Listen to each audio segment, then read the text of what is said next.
Good evening and thanks for joining us. We're starting with breaking news. Shocking new documents in the David Stringer investigation suggest that the former Arizona lawmaker approved of adults having sex with children. Stringer quit last week after the House Ethics Committee investigators found that he was charged 35 years ago with paying for sex with teenage boys. Team 12's Bram Resnick is here with more from these new documents. Bram. Yeah, these new documents are based on 24 interviews with people who had direct contact with David Stringer over the last few years. Many told investigators about Stringer's stunning racist statements.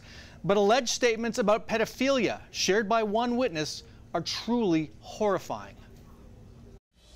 It was May 2018. Then Republican State Representative David Stringer was sitting with an activist named Marissa Hamilton at a Republican event in Prescott. Hamilton told House Ethics Committee investigators she suggested Stringer ask the speaker a question about child sex trafficking. His response, "I don't like to demonize it."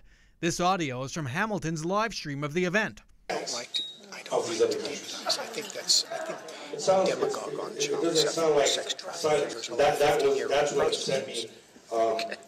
Stringer resigned from the House last week after Ethics Committee investigators showed he was charged with paying for sex with teenage boys in the early 1980s. Later at that Prescott event, Hamilton asked Stringer to clarify if he thought there was no damage caused by child sex trafficking.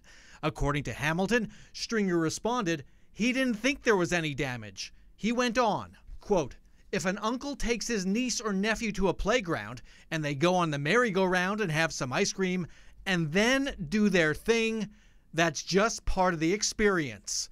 Hamilton says she told Stringer he was wrong. His response, "We can agree to disagree." Marissa Hamilton told investigators she was shaken up by Stringer's comments, but gave him the benefit of the doubt because he was, quote, highly respected in the community.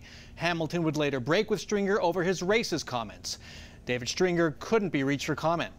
Live in the Alert Center, Bram Resnick, 12 News. All right, Bram. David Stringer's replacement was sworn in today at the Capitol. Republican Steve Pierce taking the oath of office just a few hours after he was chosen by the Yavapai County Board of Supervisors. In the past, Pierce spent 8 years in the Arizona legislature and led the Senate in 2012. By appointing Pierce, the Republican Party has a majority once again in the House.